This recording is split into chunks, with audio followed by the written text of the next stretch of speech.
Good evening, ladies and gentlemen. Welcome to this evening's BIC stream session on homework, imagining a new deal with domestic workers.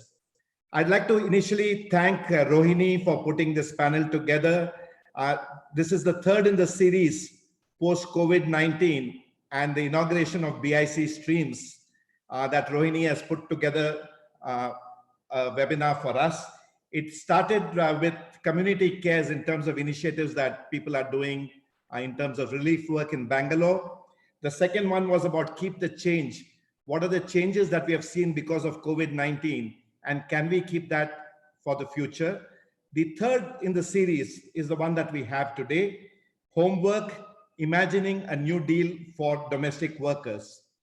So thank you once again, Rohini, for doing this. I'd also like to thank our panelists, Amitaba, Geeta, Menon, Alok, Prasanna, and Vikram Rai for joining us today for this session. Now, before we move to the panel, a few housekeeping announcements. If you look at the bottom of your screen, you will see that there is a chat button. If you can kindly press the chat button, when the speakers are speaking, you will find that the biodata of the speakers will be shown on the chat screen. Another button that you'll see below is Q&A. So as the session progresses, you can type in your questions in the Q&A section. Before we proceed and before I hand it over to Rohini, we are just trying to do a particular poll to get a sense of the room before we start today's session. So as I pull the poll up, you will be able to see the questions, and I'm just launching the poll. So there are 4 questions. And for those on the YouTube who are viewing this on YouTube, I will be reading out the 4 questions. Question number 1, are you familiar with the rights of domestic workers? And people in the room can respond to this. The second question is, do you believe domestic workers know their rights? The third question, has the lockdown changed your perception of domestic workers? And the fourth question, do domestic workers get a fair deal from households? So the polling for these 4 questions have started. And if people can just take 20-30 seconds to answer all the 4 questions, I will just read out the poll results. People in the room will be able to see it, but people on YouTube, I need to read it out for them. So I think we just let another 10 seconds pass for people to give their responses. Okay, I'm just ending the polling and I'll just read out the results. So to the question in terms of, are you familiar with the rights of domestic workers? Yes, about 19%, somewhat is 53%, and 28% do not have a sense of what are the rights of domestic workers. Do you believe domestic workers know their rights? 68% is no, somewhat is 25%, and yes is just 8%. Has the lockdown changed your perception of domestic workers? Yes is 64%, no is 25%, and 11% undecided, can't say. And the final question is, do domestic workers get a fair deal from households? No is 64%, not sure is 23%, and yes is 13%. So this is something that people in the room will be able to see these numbers. I think Rohini, our moderator, has a sense of what the people here have voted. I'm about to stop sharing the results, and I'm going to invite Rohini to run the rest of the session today. Rohini?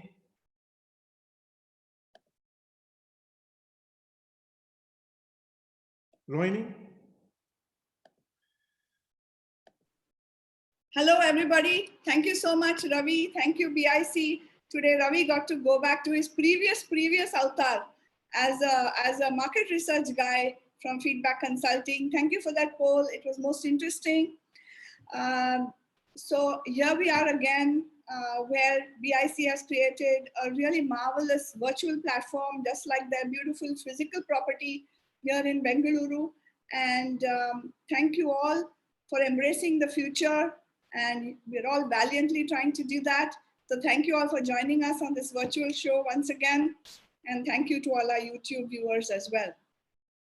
So today, of course, as you know, we are addressing the issue of domestic workers and employers. This is a topic that all of us talk about a lot all the time in our homes and everywhere, but it rarely gets a chance to be aired in a structured manner in public, which is why it was very important for me to have this discussion, because society does need to deepen the discourse on this, as it involves a majority of the people and households in any city. 1 out of 25 women workers around the world is employed as domestic labor.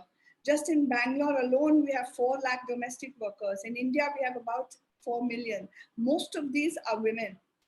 And as you know, they work in houses, big and small, apartment complexes, bungalows, small tenements, by themselves with co-workers. They cook, they clean, they iron, they take out the garbage, and they do much more.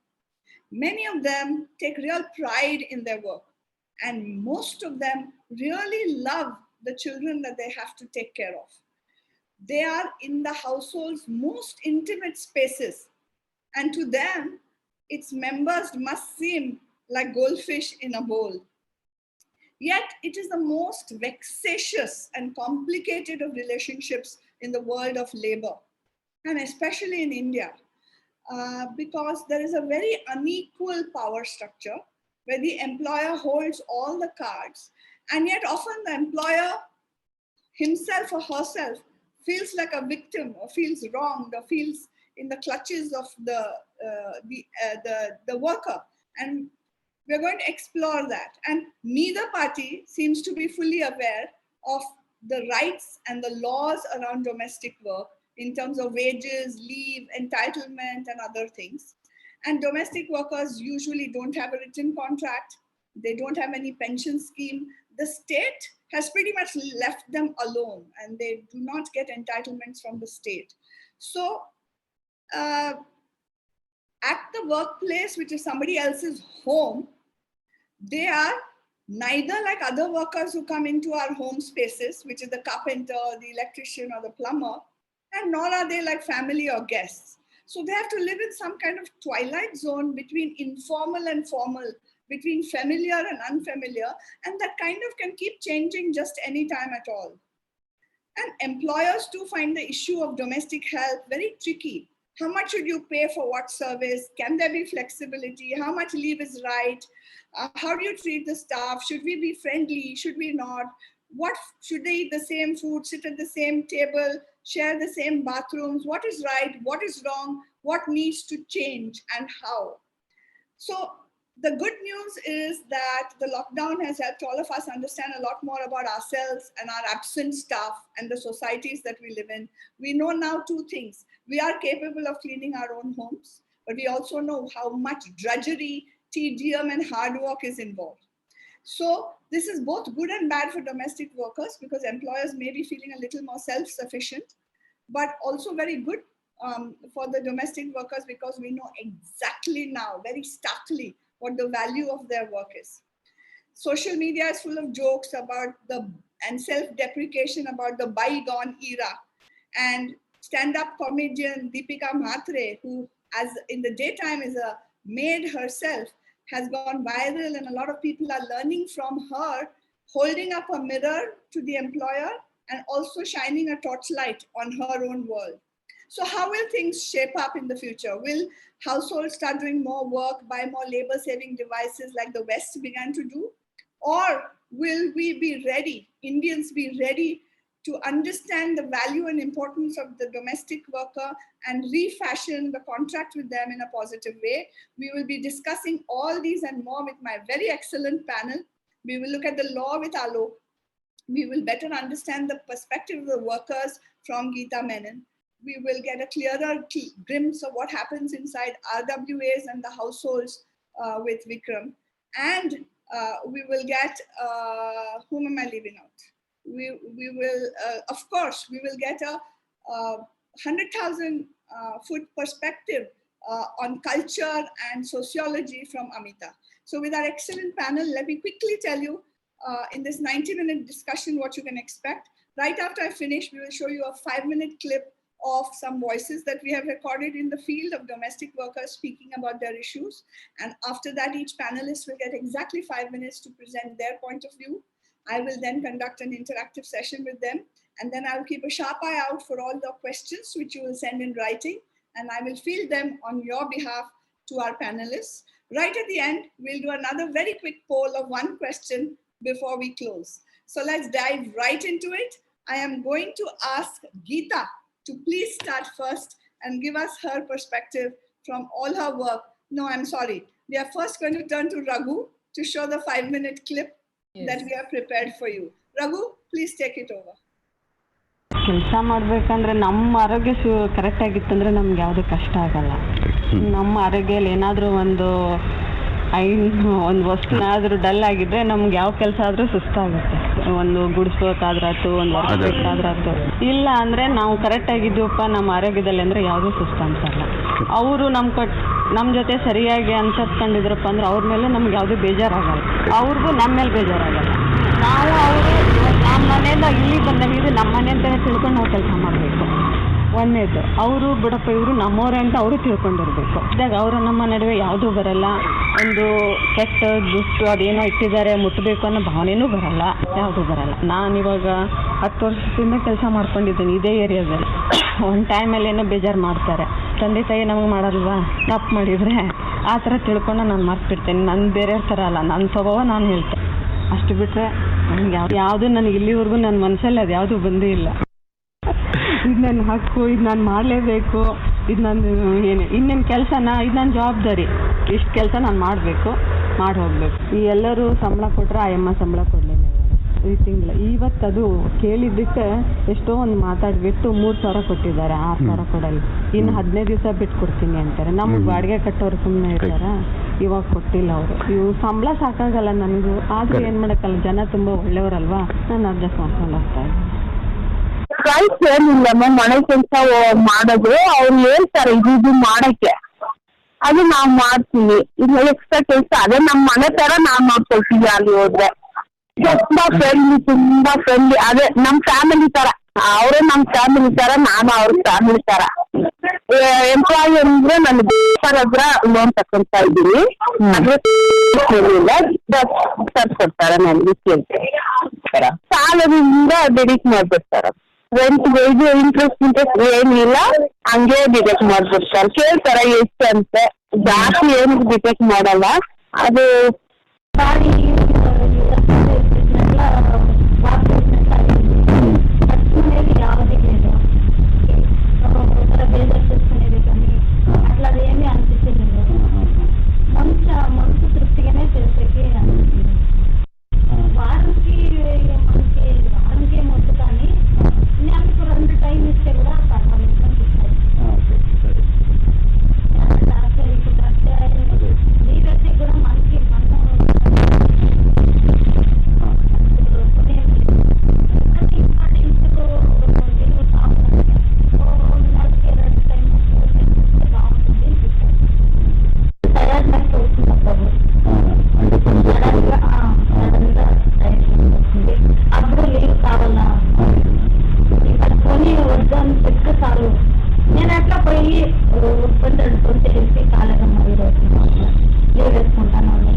ಏನ್ ಕಷ್ಟ ಅಂತ ಏನಿಲ್ಲ ಬಿಡ್ರಿ, ನಾವ್ ಆರಾಮಾಗಿವ್ರಿ.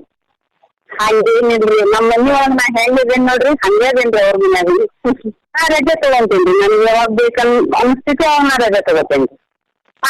Payment ಏನ್ cut ಆಗಲ್ಲ ರೀ, ಮತ್ತ ಅವ್ರಿಗೆ ನನ್ ಕೆಲ್ಸಕ್ಕೆ ತಕ್ಕಷ್ಟು ಪೇಮೆಂಟ್ ಕೊಡಾಕ್ ಅಂತಾರ್ರಿ ಅವ್ರ. ಅಷ್ಟ ಅದ್ರಾಗ ಅಡ್ಜಸ್ಟ್ ಮಾಡ್ಕೊಂಡ್ ಹೊಂಟೀನ್ರಿ. ಅದು ಅಷ್ಟೇನು ನನಗೆ ಗೊತ್ತಿಲ್ಲ ರೀ, ನನ್ನ ಕೆಲಸ ಎಷ್ಟೋ ನಾನು ಅಷ್ಟ ಮಾಡಿ ಬರ್ತೀನಿ. ಏನ್ ಹಾಕ್ಸಪ್ಪ ಅಂತೇಳಿ ನಾನು ಇದನ್ನ ಮಾಡಿಲ್ಲ ರೀ. ಮತ್ತೆ ನಾನು ಇವಾಗ ಕೆಲಸ ಮಾಡುವಾಗ ನನಗೆ ಬಾತ್ರೂಮ್ ತೊಳೆಯುವಾಗ ಈ ಲೇಜಾಲು ಈ ಹಾರ್ಪಿಕ್ಕು ಇದೆಲ್ಲ ಕೊಡ್ತಾಯಿದ್ರು. ಅದು ಒಂದು ಸರಿ ಹಾಕಿದಾಗ ನನಗೆ ಜಾರ್ ಬಿದ್ದುಬಿಟ್ಟೆ ನಾನು ಬಚ್ಚಲಲ್ಲಿ.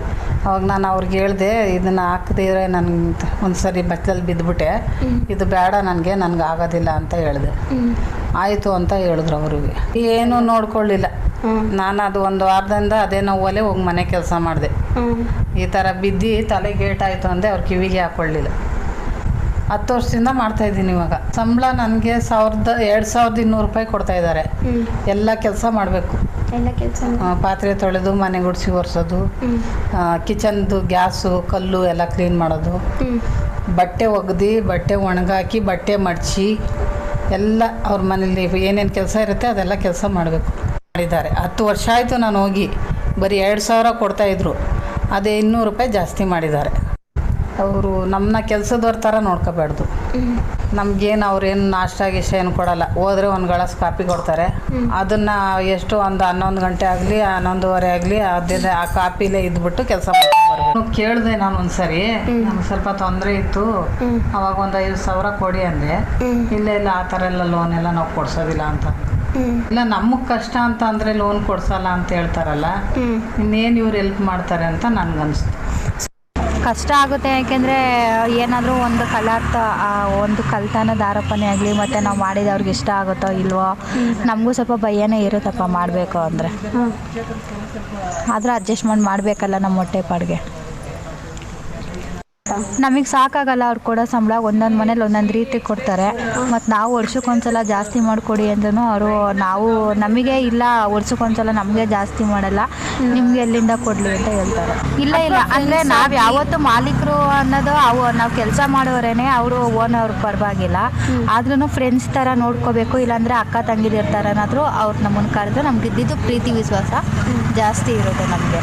ಯಾಕೆಂದರೆ ಅವ್ರ ಕೆಲಸದವರು ಅವ್ರ ಕೈಲಿ ಅದನ್ನು ಮುಟ್ಟಿಸ್ಬಾರ್ದು ಇದನ್ನು ಮುಟ್ಟಿಸ್ಬಾರ್ದು ಅಂದರೆ ಅವಾಗ ನಮಗೆ ಬೇಜಾರಾಗುತ್ತೆ.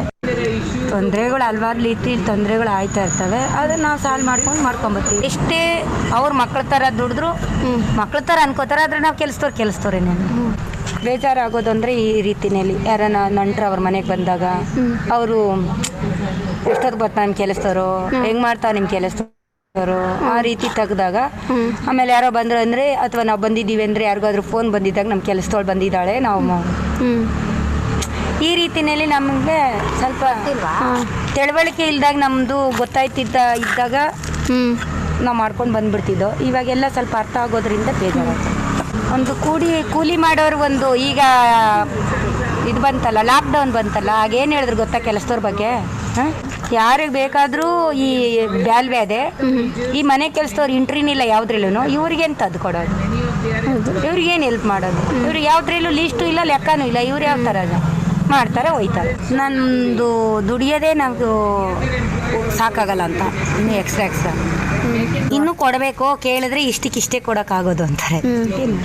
ಇವಾಗ ಇಷ್ಟು ಟೈಮ್ಗೆ ಇಷ್ಟು ಕೆಲಸ ಮಾಡಿದ್ರೆ ಇಷ್ಟು ದುಡ್ಡು ಕೊಡಬೇಕು ಅನ್ನೋ ಅನುಭವ ನಮಗೆ ಬಂದ್ಬಿಟ್ಟದೆ. ಅದ್ರ ಮೇಲೆ ಕೊಡದೆ ಇರೋ ಮನೇಲಿ ನಮ್ಗೇನು ಅನ್ಸುತ್ತೆ ಅಂದರೆ ನಾಚಿಕೆ ಆಗ್ತಾ ಇದೆ. ಮತ್ತೆ ಕಟ್ಟಡ ಕಾರ್ಮಿಕರಿಗಿಂತ ಹಿಡಿದು ಈ ಗಾರೆ ಕೆಲಸ ಮಾಡೋ ಹೆಂಗಸ್ರಿಗೂ ಒಂದು ವ್ಯಾಲ್ಯೂ ಇದೆ. ನಮ್ಮ ಲೀಸ್ಟೇ ಇಲ್ಲ. ಮತ್ತು ಮಾತೆ ಚೀಪೆ ಎಲ್ಲೂ ನೋಡು, ನೀನು ನಾನು ಹೇಳೋ ಮಾತೆಲ್ಲ ಎಲ್ಲೇ ಹೋಗಿ ನೀನು ಇದು ಮಾಡು, ಒಂದು ರೀತಿ ಚೀಪ್ ರೀತಿನೇ ಇದೆ ನಮ್ಮ ಕೆಲಸ. ಫ್ರೆಂಡಾಗಿ ಇರ್ತಾರೆ, ಆದ್ರೆ ಮಾತು ಬಂದಾಗ ಹಂಗೆ ಬರುತ್ತಲ್ಲ. ಫ್ರೆಂಡನೇನೆ, ಮನೆಯವ್ರೇನೆ, ಎಲ್ಲ ಮುಗಿಯೋ ತನಕ ದುಡಿಯೋ ತನಕ ಅವ್ರೊಂದು ರೀತಿ ದುಡಿತೀವಿ, ನಾವೊಂದು ರೀತಿ ದುಡಿತೀವಿ, ಎಲ್ಲ ಇದೆ ಆಯ್ತಾ. ಮನೆ ಮಕ್ಳ ಥರ ನೋಡ್ಕೋತೀವಿ, ಮನೆ ಮಗಳ ಥರ ಮಾಡ್ತಾಳೆ, ಎಲ್ಲ ಇದೆ.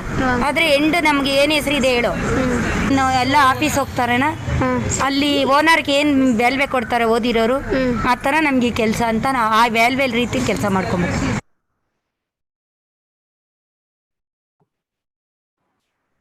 All right, thank you very much, Raghu and Lekha, for putting that together. And now I'd like to turn to Geeta. We've heard these voices from the field. Please tell us about your experience working with the sector and what you would like to say to all of our viewers. Thank you, Rohini. Thank you, everyone, for inviting me on this panel. And this technology is very unnerving for me, but I will try my best. The work from home syndrome, you called it homework.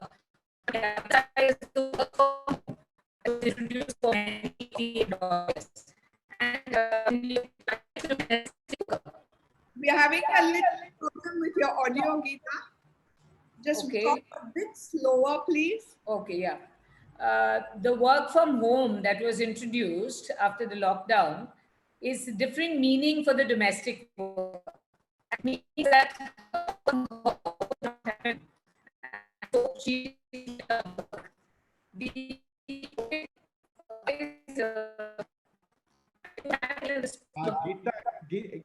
Geeta, I think you're shaking your head. Therefore, we are losing you from time to time.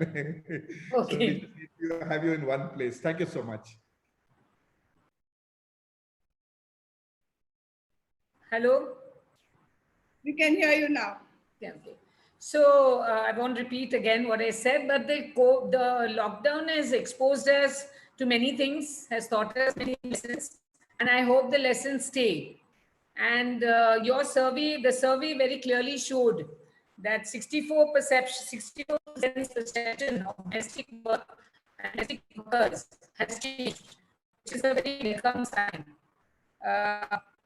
But I would just like to say that the voices are really their conditions and suffering. I'm really sorry, but we are not. You're breaking up too much. Can you speak a little slower and stay very steady? Because we really don't want to miss what you're saying. We can't hear you at all now. I think you're on mute. Yeah. Yes. So the voices of the workers, can you hear me now? Yes. The voices of the workers have revealed their conditions. So I'm not going into that. The lockdown has taught us many lessons, and I hope that it will last.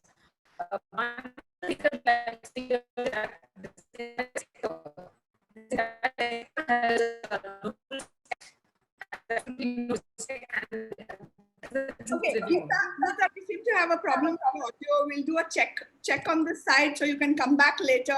Okay. I'm sorry about that. Raghu, will you work with her on the audio separately, please? Yes, I'll do that. Meantime, I'm going to switch now to Alok. Alok, can you take your 5 minutes now to tell us what is the state of the law? What other countries have done in this sector, and enlighten us for the next 5 minutes. Thank you. So thanks, Rohini, and I really hope to be able to riff off what Geeta had said. But let me make three very broad points here. One is that laws cannot substitute for organization. Okay, so in a sense, in as much as laws can recognize rights, laws can recognize certain provide certain procedures, certain remedies, and certain mechanisms to address grievances, they cannot replace unionization, and they have to be built on top of a certain level of unionization among workers. If you actually think back to our historical understanding of labor laws, and I'll take a small deviation here and mention a very important point. Our labor laws imagine the man as the worker, and it comes from the terms used also. The term used for the longest time in our labor laws is workman, right? And workman imagines that the person for whom we're making this law is a man who is going out to work in a factory, outside his home, in somebody else's commercial and industrial establishment, and who has the capacity to do X, Y, and Z to reach that place. Our laws do not even imagine women as being part of the workforce. Now, in a sense, and this is still the organized part of our workforce, yes, women have now been included in the workforce. The definition of workman includes them also, but I'm talking about the imagination of the law. The imagination of the law is built on a certain social and sociological understanding of who is a worker. So when I say that laws are needed, I mean to say that laws should sort of follow downstream from a certain kind of organization which can help women take advantage of the laws in the first place. And I sort of hope that Ms. Geeta Menon would talk a little bit about the organizations that she has worked with and some of the stellar work that they've done. The second point that I sort of want to make about the laws, before we go into the international examples, is that they should facilitate such unionization. It can't just be that, oh, okay, there are these organizations, we'll just make laws they can use. If you see, one of the first legislations to protect labor rights in India was the Trade Unions Act. And the Trade Unions Act expressly removes certain difficulties that trade unions used to face when they used to collectively bargain with employers. in that way, I think there is a need for the law to not just say, let there be unionization. Now, to be fair, there was a draft policy which was mentioned a year ago in 2019, and that did say that we will try and recognize trade unions or any unions and organizations which involve domestic workers, but we haven't yet seen a draft law, so we don't know for sure. Which brings me to my third point, which is that these laws have to be local. It is fine to look at the international example. Mexico has a fairly progressive law. I don't want to go into too much into detail, but the International Labour Organization, which has an international definition of who is a domestic worker, works at home full-time and not just a one-off exercise, has sort of tried to understand the history of these legislation. I think Austria was one of the first in 1920. But my suggestion and my point about the laws is that they have to be local. You might need a law for Bangalore. BBMP might be the best persons to make a law, or if not, the state of Karnataka, because there's no, in as much as there's a common definition, when even if we just heard the voices of the women domestic workers, we saw that conditions were very different. They all did very different kinds of work in different households. So the legislation that we're going to talk about has to be something that addresses a very local concern. So I'll just end there at the moment, and I'll bring a couple of points in as the discussion goes forward. Alok, since you have 1.5 more minutes, sure. Just tell us a little bit about the international standards on this and the difference between live-ins and part-time workers. If you have to shed some light, sure. You have 1.25 minutes left. No problem. So what I just want to talk about is that there is an International Labour Organization convention called C-189 in 2011, which India has adopted among other countries, talking about household employment and workforce and so on. Now, when we talk about full-time employment, it doesn't mean that if a person works for 1 hour at my house, they're not full-time employment. They could be working for 6 other houses. Now, and that's sort of what was mentioned by some of the domestic workers also. There are two broad kinds of models here. One is a full-time live-in worker. That person is also a domestic worker. They're living and working with the employer in their house. So they are as much entitled to rights. So there's a problem in India where we think that they are to be quote unquote treated as part of family, and that never happens. On the other hand, there are also workers who prefer to work in different houses during the course of the day. So they want to be able to take 1 to 2 hours in different houses and in a given locality or in a given apartment, and they need as much protection as well. Now, there will be some differences in the detail. We find that a lot of live-in workers tend to come from outside the state. So this is also another problem that the law does not acknowledge. We don't know how many domestic workers there are. So whatever definition we apply, the first task of creating a definition is to actually conducting a survey of some sort to find out how many people fall within this net in the first place. And then we sort of try and figure out what can be the legal protections that can be offered to these workers. Right. Thank you very much, Alok. Of course, we're going to come back to you. Geeta, please unmute yourself. We're going to try again. Maybe you can keep your video off, and though we won't be able to see your face, I hope we'll be able to hear you clearly. Alok, you could mute yourself now. Geeta, please go ahead.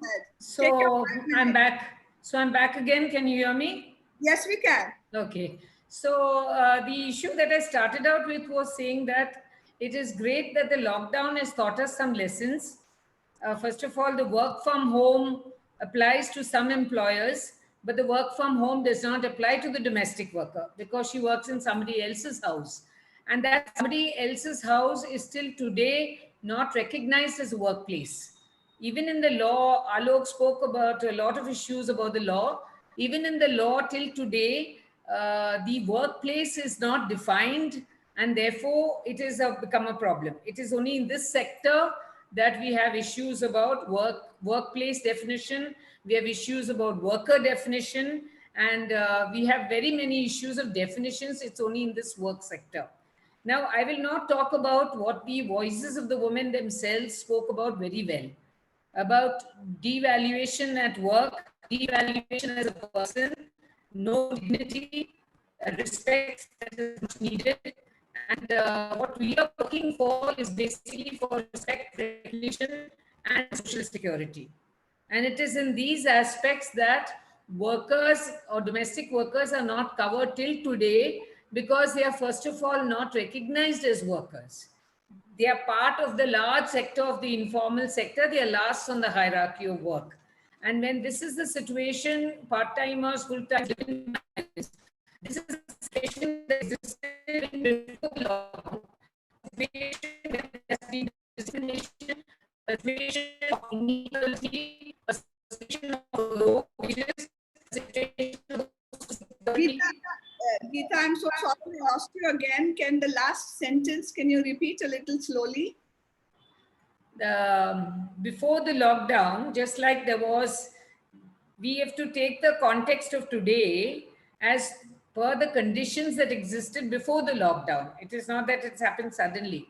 So Right. before the lockdown itself, there was discrimination, there's devaluation, there was no social security. Like some of the women spoke about, when accidents take place, there's allegation of theft. We have many police cases on us. So this whole arena is of work is not work. This arena of work is almost like slavery. And it is much more slavery and bonded labor in the case of live-in migrants, because that's where trafficking takes place. So when we have this context of inequality before the lockdown, we're also seeing that during the lockdown and after the lockdown was lifted, we are seeing the same pattern of inequality, the same pattern of discrimination. Although perceptions have changed, so for the first month, the domestic workers worked in March, and many of the domestic workers told us that the employers come from abroad, but they didn't have a responsibility to tell them that they have come from abroad and therefore have screening. The domestic workers spoke about the fact that no one at that time advised them to stay at home. It was in the second month, April. Geeta, we lost you. Say the last sentence again.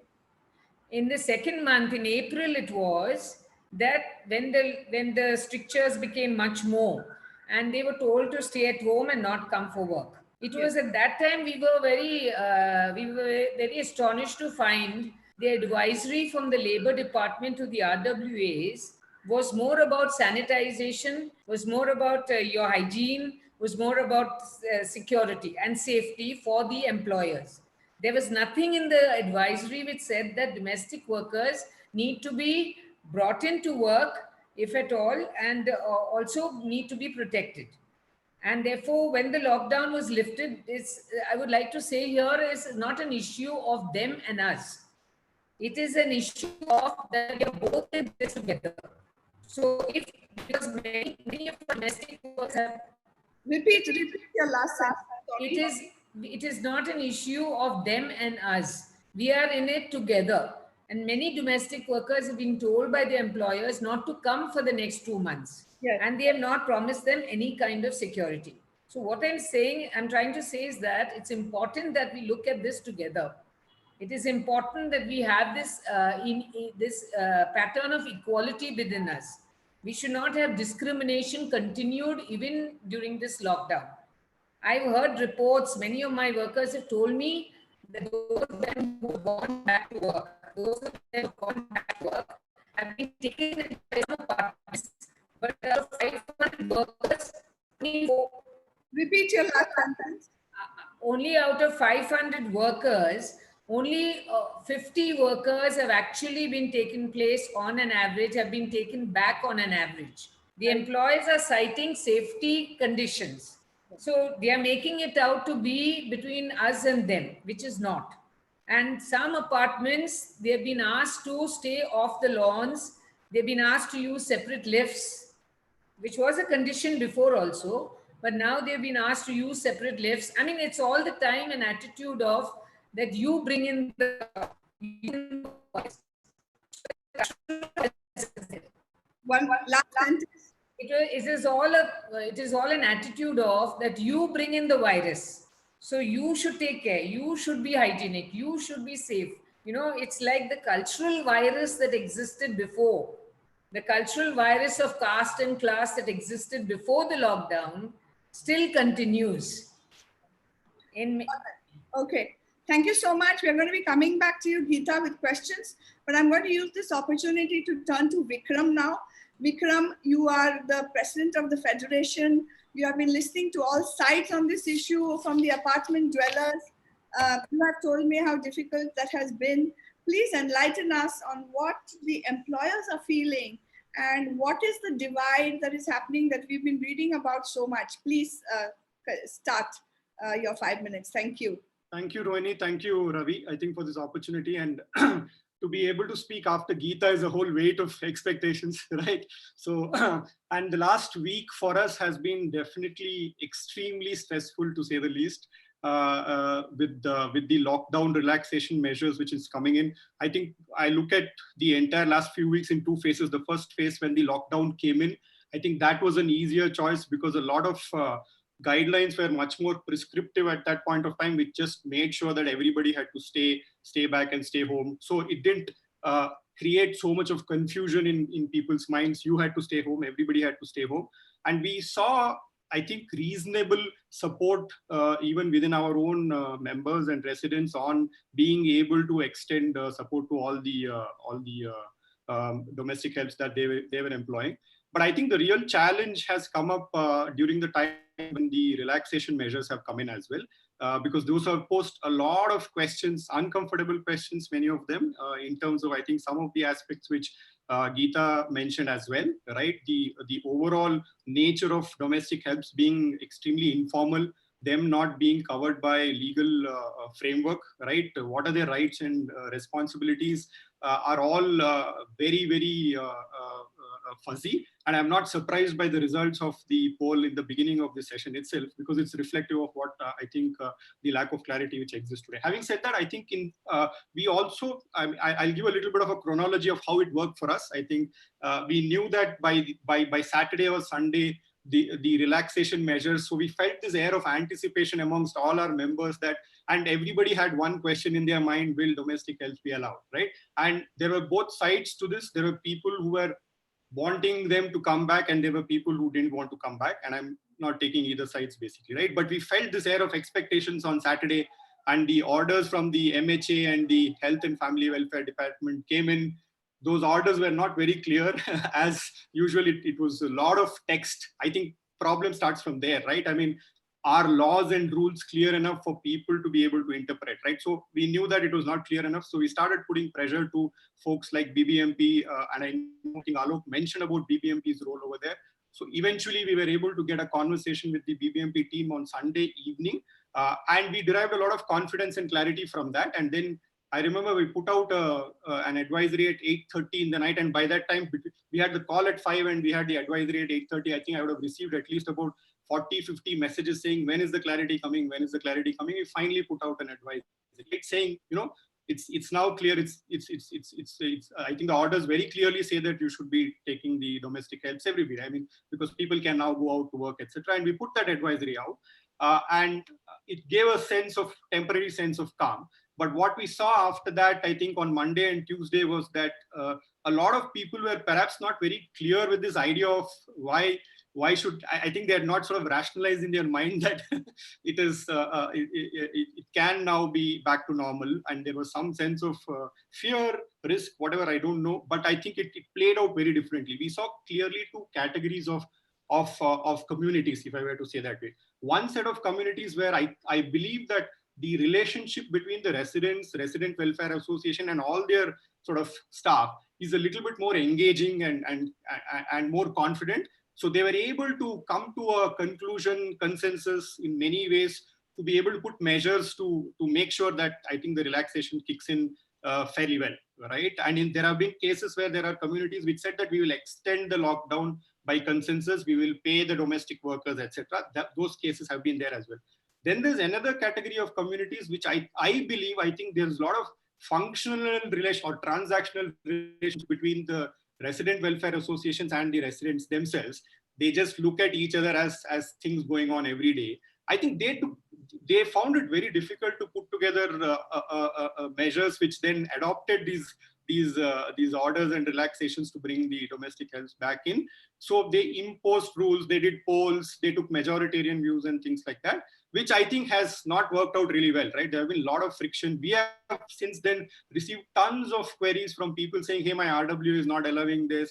And RW is writing to us saying that how can we now, we are not very sure. We are in a red zone, we are in a green zone. So basic understanding of rules, laws, do you belong to a clear zone or not also was in question. So we had to put out a clarification on Wednesday, which actually gave them the entire breakdown. We actually pulled data out to say that almost 171 wards had either 0 or 1 cases, which is 91% of the city was reasonably safe, right?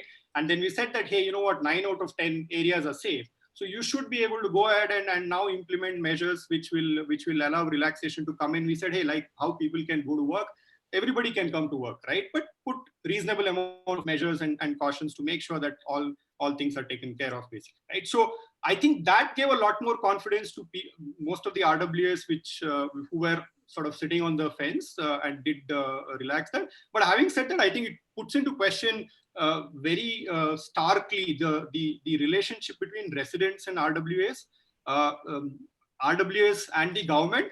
And in this whole mix, where does the domestic help fit in, right? What is the relationship? And my favorite term for domestic help is invisible essentials, right? They are so invisible in our lives. They just permeate our lives. They keep us going on a day-to-day basis. They're so essential that in the pre-lockdown phase, 1 or 2 days of them not coming in would have just sort of distracted and disturbed our lives so much. I don't anticipate that in this 45 days of lockdown, everybody has become self-sufficient not to need. That won't happen in India. I can guarantee you that. They want the invisible essentials to come back. But I think what has really, shaken us up, and the real question to ask is, how invisible, how essential, right? How do we take this forward and make them very visible and make their essentiality really, really relevant? I think that's the question we need to ask.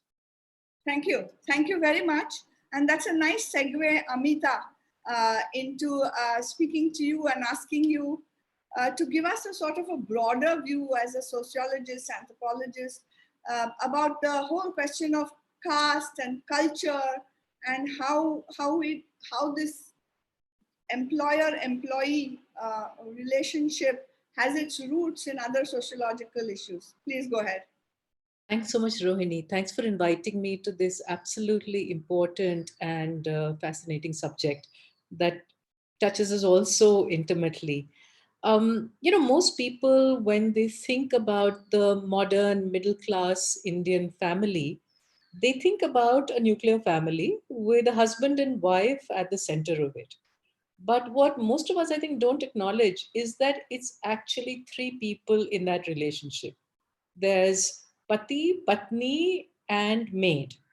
Because what allows middle-class women to go out the home, to work in offices, to teach in schools, colleges, do a whole host of things that weren't possible for an earlier generation of women, is the presence of someone else, another woman at home, who's doing all the jobs that the domestic workers whose voices we heard earlier talked about, taking care of the children, the elderly, the cleaning, the washing, the cooking, and everything else in between. And the reason that we haven't really, we haven't really addressed this issue is what led to the panic in the pandemic. To a large extent, it was indeed about the virus and what might happen to us or those we cared about. But a lot of it was about women and men looking at each other and saying, oh, now we have to do all of this. And that's when this, the invisible that Vikram just spoke about, in fact, became visible, and people realized just how hard a job it is to do these things day after day, because it isn't that you can clean once and then look at your house and feel proud, because you have to do it again the next day or the day after. But I think what it made us realize in a way was that there's been an elephant in our living rooms that we have not confronted. And that elephant is the continuing unequal gender division of labor. And by that, I mean that Indian women are still expected to perform 2 sets of duties. One, the traditional role of the homemaker, somebody who takes care of all household chores, and now the increasing expectation that she will also be a wage earner, she'll work outside the home. And the only way that middle-class women can reconcile these two tasks and still come out trumps is by hiring some other poor woman who doesn't have a chance to, in a way, override this dilemma, step in and perform that role for her. There are any number of studies that tell us that among most countries, the gender division of labor continues to be deeply unequal. Women, even if they work outside the home, do a lot of domestic chores that men don't. Even when they have appliances, it's the woman who's loading the dishwasher. She's the one putting dirty clothes into the washing machine. But when we come to India, that unequal division of labor becomes truly deeply skewed. And I think I hope what this pandemic will do is force people to confront an issue that they have been able to avoid, which is the issue of how husbands and wives, or people who are able bodied and adult living in a household of different genders, men and women, need to realize that they have an equal responsibility to do all the domestic work that is a part of what their family generates, be it looking after old people, be it washing nappies, be it washing the dishes. So this is really hard to do in a way because our cultural norms still are based on ideas that there's a woman who's going to be doing these things. Look at the idea of a traditional Indian meal. People are sitting around, say, a dining table, and there's somebody in the kitchen who is frying up garma garam parathe or puri or dosa. And this idea of someone who is standing and cooking and serving other people while eating is so, it's ingrained into our recipes. All the things that we think of as good things to eat require a heck of a lot of labor, and usually it's women's labor. So I think we need to have a conversation that looks at all of these things. What are our expectations of wifely love or a mother's love? Must she always be the one who's frying pakode when her children come home from school? Or must she be deputing that task to another woman who's doing it? Or is there some other way of thinking these things out? The other point that I want to make, and it's a point that Geeta has made as well, is really about what this pandemic in some ways has brought home and that is how in other countries, even though people do often employ domestic workers, and given that global inequality has been rising, their numbers have been increasing, even in countries like, say, Scandinavia, where they've not done this for years and years, for decades. Even in other countries where domestic workers are employed, they're generally never treated as badly as we treat them in India. And I think that is very much a factor of our caste system.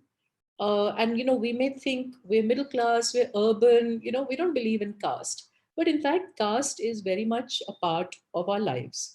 And caste works through these very strange ways of logic, of reasoning, where, as you know, traditionally, we've taken certain kinds of tasks that we have designated as dirty and polluting, and we have reserved them for certain castes of people. So things like dealing with blood, dealing with hair that's been cut off, dealing with bodily waste, dealing with dead bodies. All of these things have been certain castes have been forced to deal with the disposal of these kinds of waste.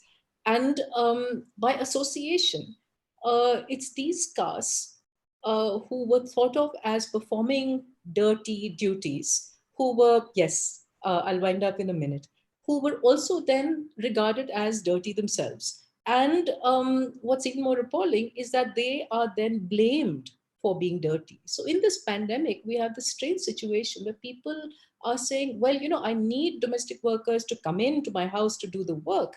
But at the same time, they're saying, well, but I might get infected. Now, wait a minute, this infection has come from relatively well-to-do people coming from outside. If one should be worried, it's for the domestic worker who might get infected and who doesn't have health insurance, who doesn't have the money to deal with a prolonged period of illness. So I hope that this pandemic will make us realize that these are larger issues that we need to examine. We need to examine our own practices and the ways in which we discriminate against people. And these are part of a larger struggle for gender justice, for social justice, and especially the fight against the way in which caste still pervades our lives in urban India. Thank you. Thank you so much, Amita, for that analysis. Somehow, because we added so many things, including the poll, there's so little time left that I'm going to have to rush through some questions so the audience can also participate. So I would like short responses from all four of you. Alok, if you can unmute, can you, there are draft laws. There are some laws anyway for basic laws of justice for all informal sector workers. How justiciable are any of the rights that domestic workers have? How justiciable are they? So here's the way to understand labor laws. And this is a point that I made right at the start. If we put the onus of enforcement on the individual worker to go out there, access the institution, whatever it is, whether it's your labor officer, whether it's the judiciary or tribunal or whatever it is, that is not happening. You may find a very extraordinarily determined individual who can do that, but without some sort of organizational support, this is not happening. So it's very well to say, okay, they are covered under this law, but how are they going to be able to access, whether they're not going to be able to access this law? Now, in as much as the laws like Manrega and others were well-intentioned, they never really thought about the enforcement aspect of it. They assumed underlying organizations which already work in this area will be able to do that. And I don't think that that much this thing should be given to these organizations. Like the burden should be put on the organizations and individuals to enforce it. So ideally, the focus has to be how can the law build on top of recognition of organizations, give these organizations a role in the law itself, and say help in making these rights realized and meaningful. Because you have welfare legislations, there's a law covering informal sector workers. These things are very distant for workers when you don't have a basic definition of what domestic workers are, when you don't have an enumeration of what domestic workers are. So I think we are putting, in terms of our legislations, we're putting the cart before the horse without really wondering, can we first focus on a legal definition? Can we tailor solutions for this particular set of workers and not try and lump them under larger categories of unorganized labor? Right. So you are saying not only that some very basic work has to be done to make the laws more robust, but you're also recommending intermediary organizations that can bridge between the individual who's affected and the legal system itself, which is a good segue back to Geeta, if you want to unmute. Geeta? Yeah. So actually these laws seem to be, even if there are laws and we need better laws, they seem to be not very implementable or justiciable. Talk a bit about that, but also as a consequence of that, there is also the other issue that unlike in a factory, right, I may have a trade union and I can do some kind of collective action if something happens to me. Some other people will be there to join me. Here I'm alone in some employer's house. I'm being abused or I'm being made to work too hard or pay too little or all those things. Even if I knew about my rights, I'm inside a family home. I cannot be an agitationist and be able to continue in the workplace. Can you shed some light on how, even if the laws come and even if the employer wants to be just, how will mediation happen? How will implementability increase of the rights of workers? You can take 2 to 3 minutes, but just explain these two things a little clearly from your experience. I'd just like to start by saying that in the overall analysis of laws in our country, we have never taken the participation of those people into account. Laws are made out there, but there is no participation of the people that say those laws are made for domestic workers. We can't talk so well. I feel so frustrated that your connection. I don't know why. Now you can hear you. Please go ahead. Okay, I'll just sit at one place here. Yeah, don't move at all and talk slowly. Okay. So the whole thing that we have observed is that as long as you don't take an inclusive and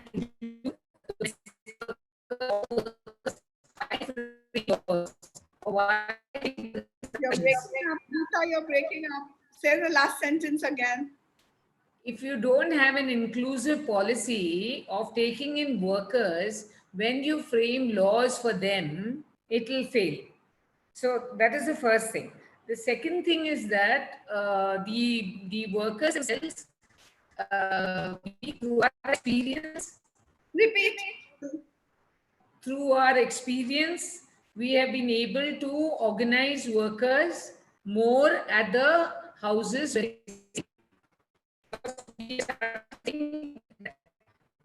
We have started to organize people at residential colonies, at the slums, because they don't have a definition of a workplace.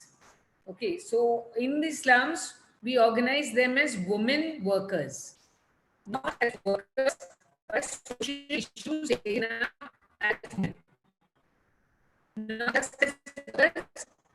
Not just as workers, but also as women and the social issues that go with being women. So we organize them both as women workers. Right. And then the attitude or dignity is built up. Right. But can you address this issue of how do you actually assert your rights when you're inside a home and it's somebody else's private space, so it's not like a factory or something.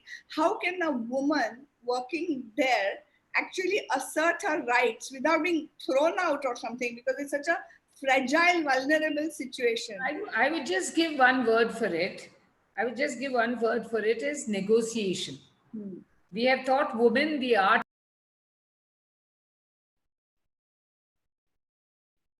Please repeat. We have taught women the art of negotiation, because no third party is allowed there. And when laws come also, the inspectors are not allowed there. So once we teach the leaders, the women to become leaders, once we teach the women, once we discuss with the women about their own, I don't know what to do. Okay. Once we discuss with the women about their own rights and how to assert it, that power comes by itself. I see. And so you have had some success, you would say, where the women that you have worked with and organized, they have been able to go and negotiate a better deal for themselves without their working environment and relationship being seriously damaged. Can you share one success story quickly? Yes, very many times. Wages issue, they have done their own negotiations when they laid out criteria and the conditions. In the issue of allegation of theft, of course, the outside agencies are there. It's in the live-in migrants that it is very, very difficult. So we get neighborhoods who are sensitive to help us. Right. So example is of a lady who had an accident, who fell while cleaning the floor.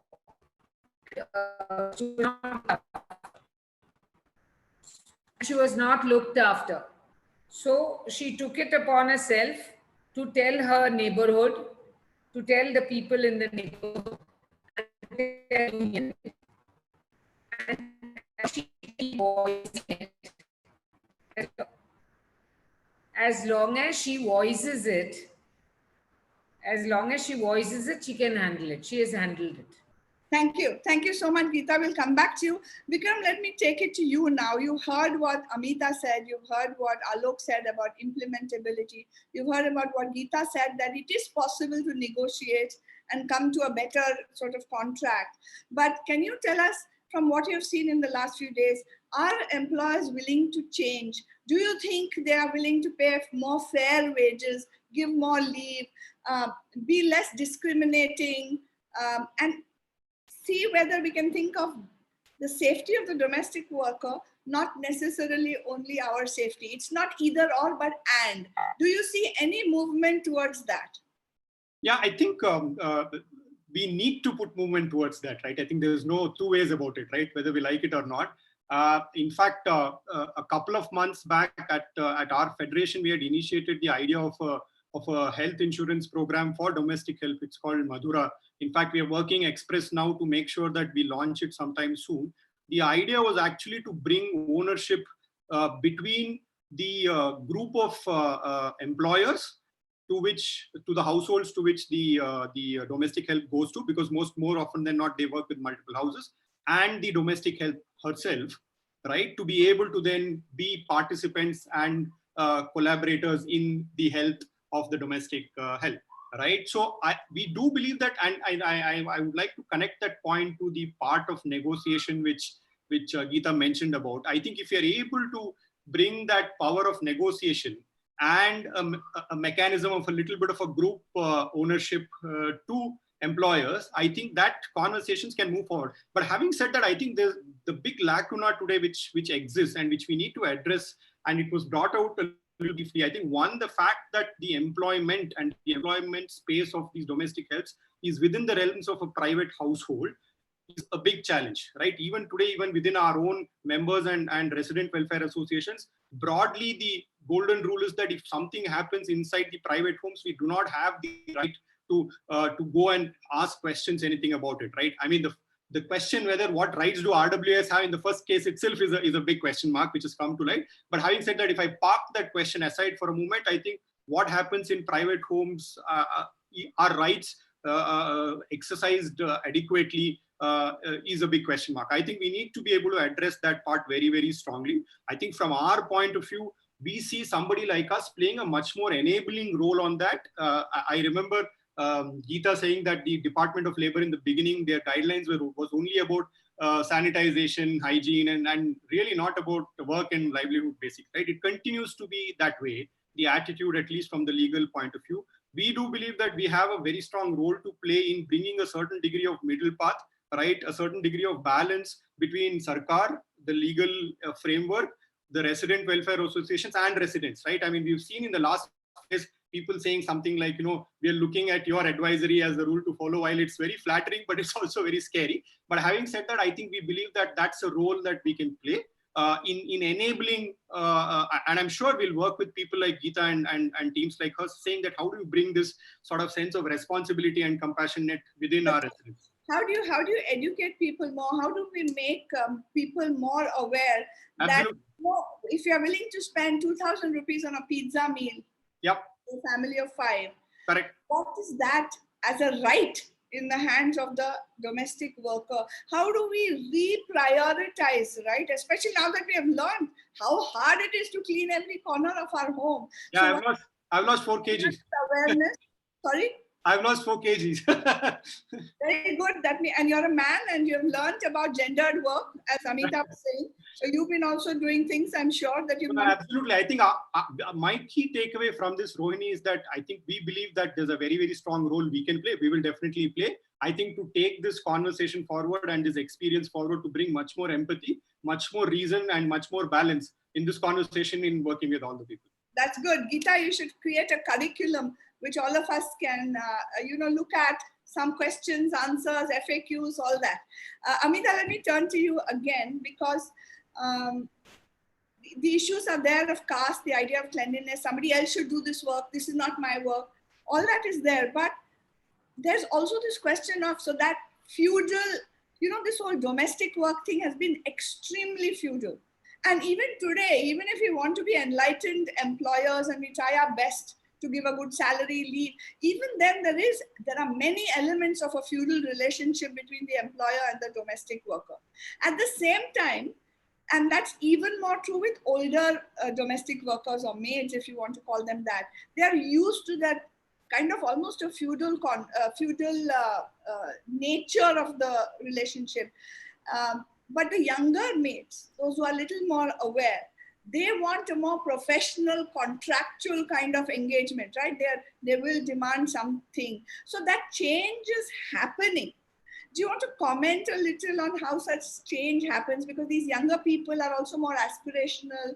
They watch television. They want their lives to be at least somewhat as comfortable as ours with all the benefits that we have.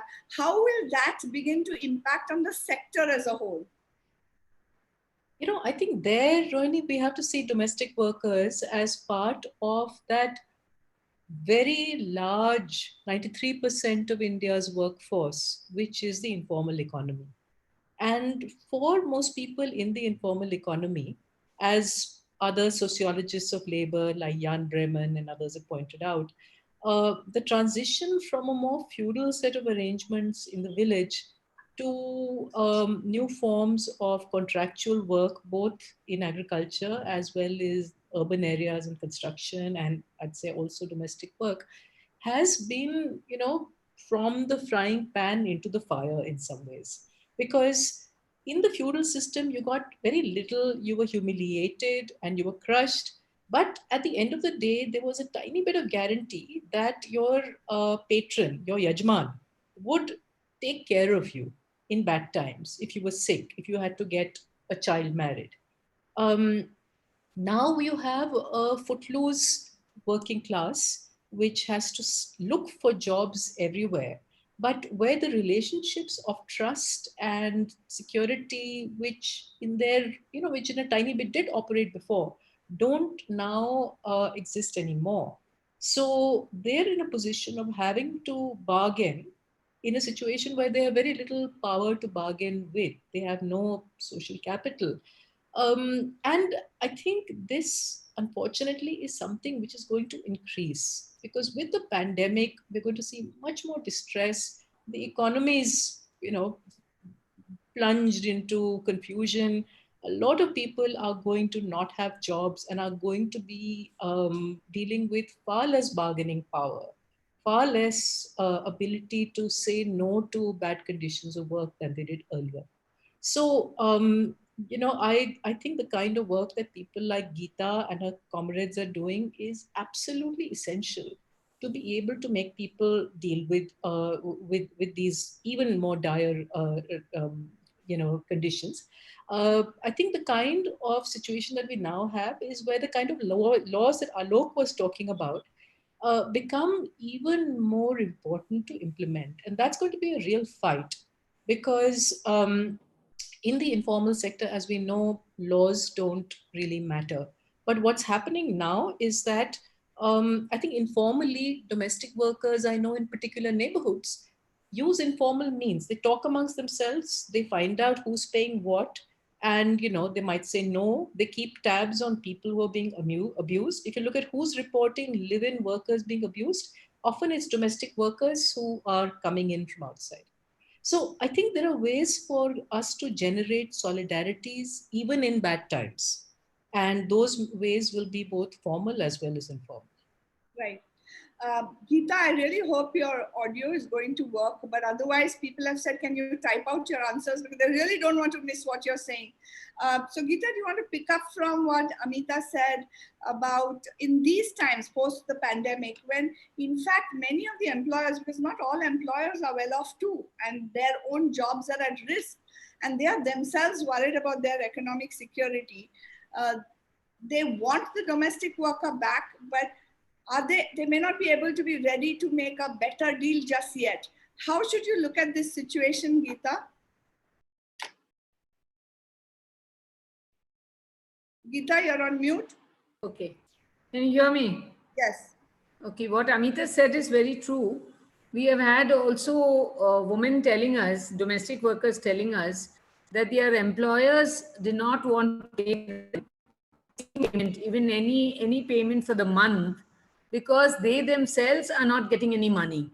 So we are coming to a situation where if I'm not earning anything, because there are lots of jobs all over, if I'm not earning anything, then how can I pay you? And this is going to be a challenge for us. This is really going to be a challenge. If we ourselves are not getting pay, or if we are also losing on our salaries, how can we pay you? So what this, should be done? So this will be a challenge for in the coming days. I think then the whole issue of what is the responsibility of the employers for today, that how many years of work, with many years of work. Sorry.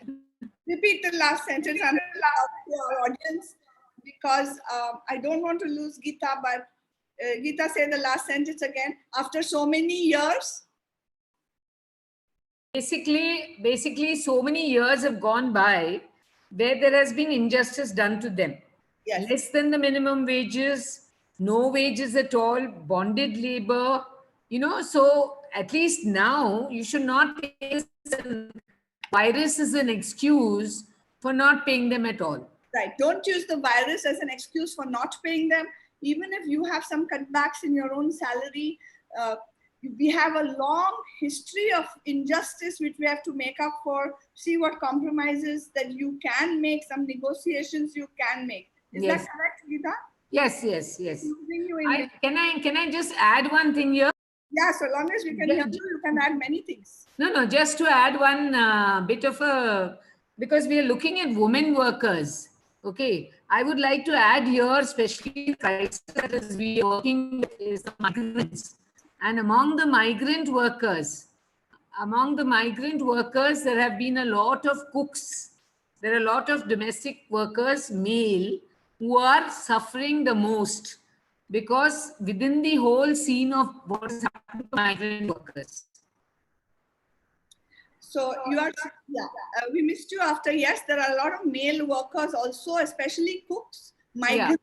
Yeah. And especially in the context of today's, what is happening to the migrant workers, we are working with their issues. It is much more serious and we have to look at that too. Right. So while we're talking about women domestic workers who form the majority of this population, let's not forget that there are so many men who come in to do work inside the house as well, especially cooks, especially for some cleaning, which is beyond heavy cleaning. So let's not forget about them as well. There are some questions coming in. We have 15 minutes left. I'm going to try and club some questions together. Geeta, this has to come to you and then to Amitabh. I hope we can hear you, Geeta. You'll have to answer quickly and slowly. Some people are asking, and I have to ask on their behalf. Sometimes we find that the work ethic may not be very strong in our domestic health. How can we together improve the work ethic? Can you hear me? Yes. Basically, I think dignity. With dignity, we're treating the other person with dignity.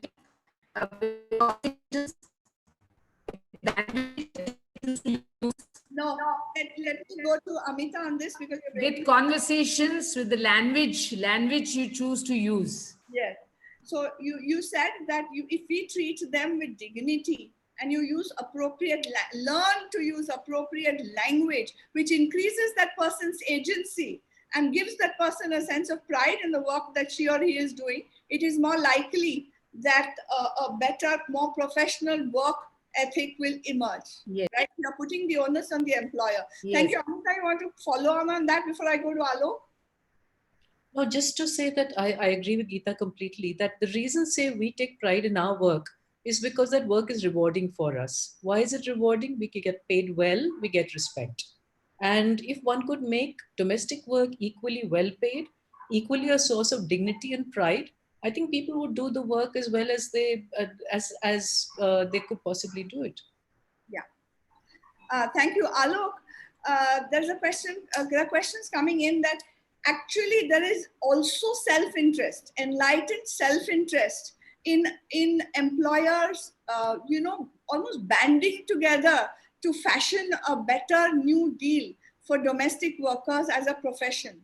Because then all these issues of, if suppose one person leaves, where will I find the other person? Where is the trusted network? There are not enough good agencies. So even for the interest of the employer who desperately needs domestic help, so the woman of the house can go to work, the man of the house can go to work, the children can be looked after, on and on and on.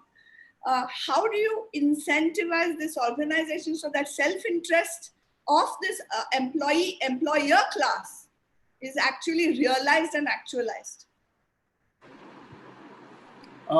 I would be a little bit skeptical of the self-interest of the employer class, for the reason that there is an existing power imbalance here, right? Let's acknowledge that fact, and it has come through from what Amita has said, what Geeta has also said. There is an existing power imbalance, and no matter what the self-interest or whatever the self-interest of the employer class is, they will not be able to change this power imbalance. The power imbalance is always in their favor. And what organization does is at least, lift them up, lift domestic workers to somewhere close to having the same position. Now, and what Geeta and other organizations do is to address this imbalance. If employers sort of organize, or rather if they get together, that will undo this. And there may be some enlightened, federations, there may be enlightened RWAs. But we cannot rely on charity, we cannot rely on good intentions. We will have to work within frameworks and institutions and procedures if we want to make it a right. See, the conversation is not about giving them a little bit more, like what we say in Canada, ayo papa and solpa corporate. That's not what we're talking about. We're talking about rights, we're talking about institutions, we're talking about a certain level of dignity that comes from knowing that my rights are secure. That's the framework. It's not my philanthropy or my kindness through which we have to view how I'm treating my domestic health, but because it comes from their rights. How would we like to be treated in our workplaces if we can transfer that lens when it comes to, yes, I see what you're saying. There is apparently a Gurgaon model, it's coming from our readers and listeners, where they all together, Vikram, decide about what labor should be done, what things should be paid, and what timing should be there, and so on. Do you know of such instances, and how can they be spread, but not to again give the bargaining rights to the employers of the residential associations, but keep the bargaining rights distributed between the employer and the employee? Would you have some thoughts on that? True. I think interesting model which was mentioned over there. In fact, somebody in the chat also mentioned saying that can there be an internal complaints committee kind of an equivalent, right? Oh my God. And we have tried it. Geeta is already talking about it. But I think anything which is able to, aggregate them together, which makes them much more aware of their rights. Alok did mention saying that if it doesn't have legal teeth, then it doesn't fly too much, right? I mean, that's one of my peeves as well, right? We always ask our RWS to say, hey, this is an advisory and this is what you can do. For example, if an RWA asks me saying that, hey, who are you to say that I don't have an answer, right? Similarly, an RWA telling a resident saying that, you need to do these kinds of things, they don't have an answer. So I think there's a fundamental structural problem, but having said that, there is an opportunity for ecosystem players like us, RWS, etc., to sort of have a code of conduct or a kind of a guideline to say, these are things that, these are minimum common denominator things that we need to bring together about and enable, because they are, like I said, right, I think they are people who are part of our ecosystem, right, and are contributing to that. I think that's the way forward. And eventually there has to be much better laws guaranteeing rights to them, which needs to come and fit into that ecosystem as well, right? So that's, I think, the way to go forward. Geeta, there are a lot of questions, and Alok, you can pick it up too, on insurance. Like we take life insurance or accident insurance or so many kinds of insurances. Is there some way that employers can pull in or make that a part of the salary? Would that be understood and accepted by domestic health? Who should create some social nets for domestic workers? What is the role of the state? And what is the role of the employer? Could you shed some light on it? Talk slowly. Oh, I hope my works. Yeah, we are hoping. Right now you're on mute. Yeah. Okay. Very too many questions, Rohini, with this kind of distorted mic. But one, like answer that, there is no plan with the government. There is no insurance. Stop. Geeta, when you begin, it comes clearly. So don't waste words. In insurance, continue. There's no insurance policy. That's period. There are only private insurance companies and whatever they offer. But Vikram's Apartment Association Federation did offer a group insurance pattern. So I hope that is working well. But that means that group of employers have to agree to come together. Yes. And we have answers from the employer saying that if she's working in 5 different houses, how do we pay insurance? Right. It could be shared models. You want to come in quickly, Alok, on that in terms of responsibility of the state and imagine innovation around creating safety nets for informal labor like domestic workers. So very quickly, my colleague Akhileshwari Reddy has put together a very good set of reading lists. I will share that with BIC at the end of this conversation. And some people had asked for where can we read more about it. So I will share and people will get a lot more detail about this.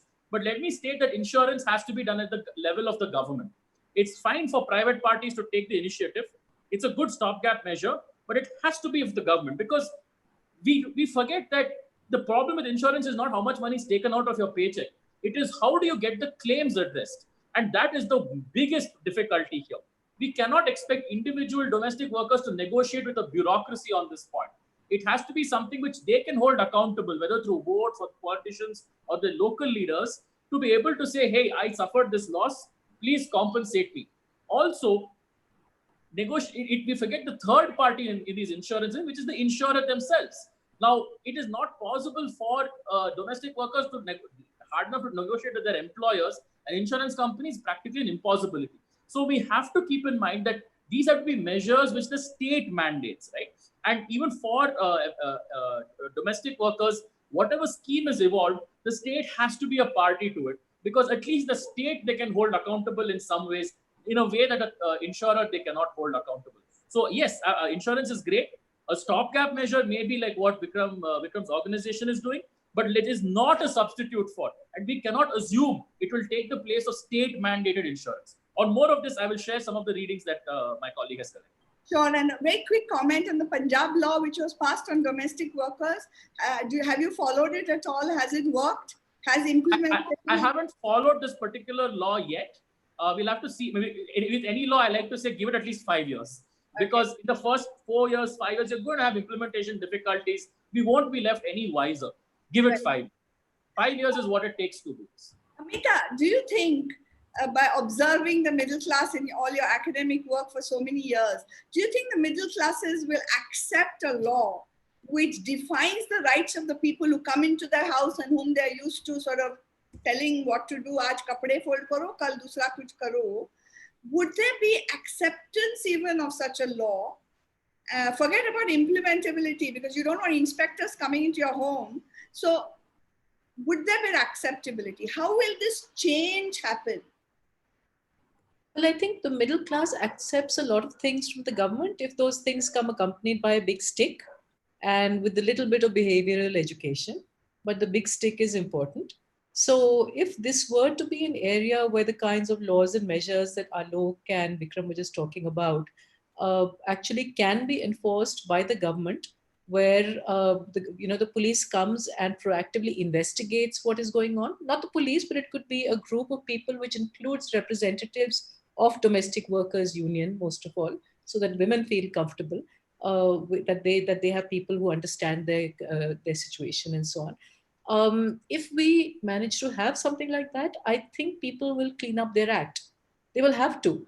Good enforcement is necessary for all kinds of legislation, be it environmental pollution, be it domestic work, be it any situation where people or the environment are getting exploited. Right. And we need to have those mechanisms in place. Right. After all, we should not imagine it is impossible at all. For example, domestic violence, right? Some 50% of men in a recent perception survey, actually 50% of all respondents, including women, thought it was all right for a man to occasionally beat up his wife for some minor misdemeanor, like not even making tasty food. So it's a whole cultural and social norm that has to shift, and a lot of laws have come into place against it, right? Whether it's dowry, domestic violence. So it may be just one more shift, but sometimes if the law is too ahead of society, Alok, if the law is much more further out in terms of justice and rights than society, can you quickly say what can happen? And then I need to go back to Geeta. It is a question of which section of society. It's hard, at least with India, let's be fair, it's not uniformly across the society. We have seen that with, for example, the Hindu Marriage Act and the Hindu Code Bill, there was a demand for it. Obviously, it was resented by the conservative Hindu men and some conservative Hindu women, but there was a strong demand for it. There was an organization around it. There were people who demand. So it's hard to say what is the median societal, what's the median societal view of this, especially with the responses are so stark. So I don't make any claims about what is too far ahead of society, because that society itself is something to be thought about carefully. So which is why I'd say that it has to be about saying that no one will be left behind in the claim for rights. And what may seem radical to us, even as late as 1945, by the way, people said Code Bill is impossible. Don't even try it in the country. But in 10 years, we had it. In 10 years, we had it. And now we take it for granted like the air we breathe almost. It's good and bad, work well and work badly. But the very idea which seemed unthinkable in the mid-40s was a reality in the 50s. So let's not make too many assumptions about where society is and what it sort of really is. Change is possible, of course, and there's a huge demand for that change. Certainly from our viewers who have already said, 64% of our viewers said in the beginning that a new deal is necessary for domestic workers. So you're quite right that there's no one idea of society. Geeta, I have to ask this question because it's coming from our listeners. Geeta, they're also saying that some of them are actually a bit afraid of the domestic worker because she can quit anytime and she can get another job, but I may not be able to find another person to replace her as quickly as I need. So is there some truth in it that all power equations are not black and white, and that there is something to this sentiment? What would you say? And Amita, prepare your answer because I'm coming back to you also on this. The same power rests with the employers also. They can quit, they can make the worker quit and suddenly dismiss her like this, proactively throw her out. So it is either way, it is the same. And why are you so scared of the domestic worker? No, because the domestic worker has done nothing to scare you, has not held you to ransom for anything. So, so I don't see why this statement is coming up. Okay.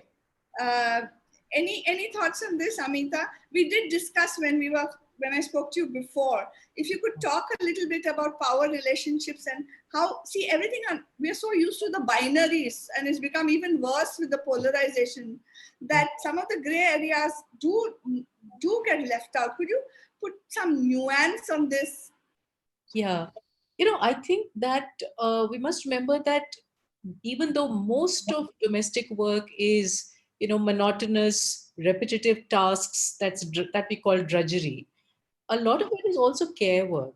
And care work, whether it's taking care of the elderly or taking care of the children or feeding people, that is really about the emotional labor that you put in. It's not just about the physical labor or the mental labor.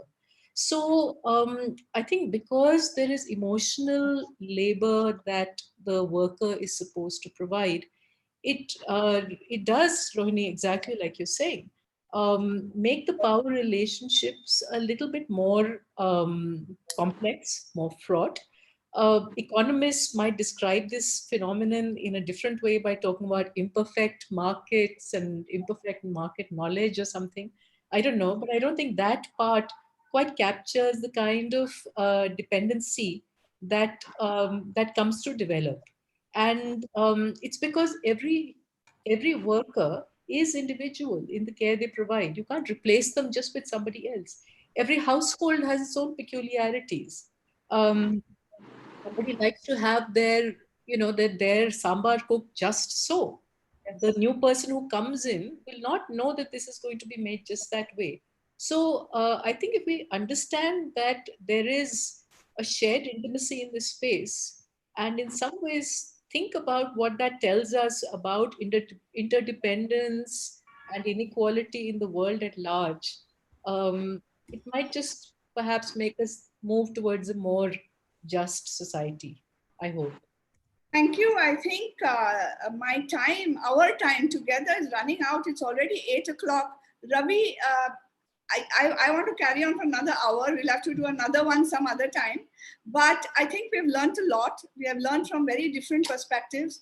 And I hope it has been a nuanced debate. We got a real chance to learn from Geeta about what domestic workers feel. Amita gave us a broader perspective. Vikram very nicely captured what happens, the dilemma of RWAs and individual households. And Alok has enlightened us about the law. You now have to do the rest of the polling, your market research, you have to end with, but I would use this because I have to sign off. I will say thank you so much. A lot of resources will be put on our BIC website after this. Please come back, join us for the rest of this series. Thank you so much for your questions. Thank you for interacting so well.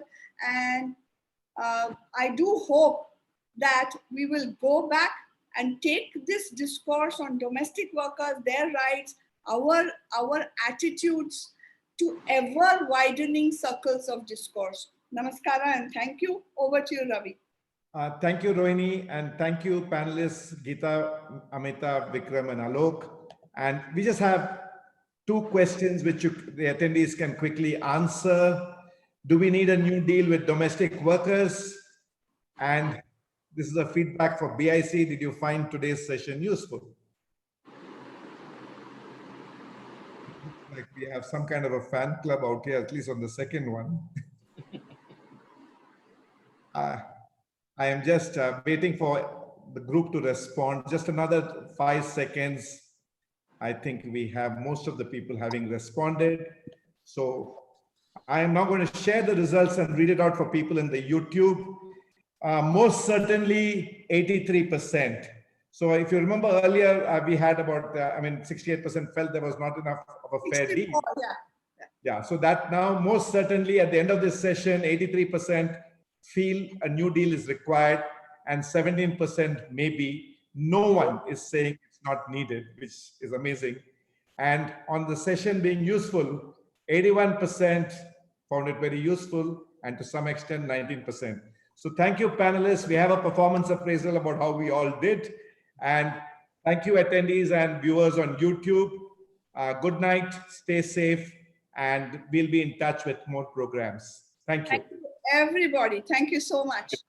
Thank you. It was a pleasure.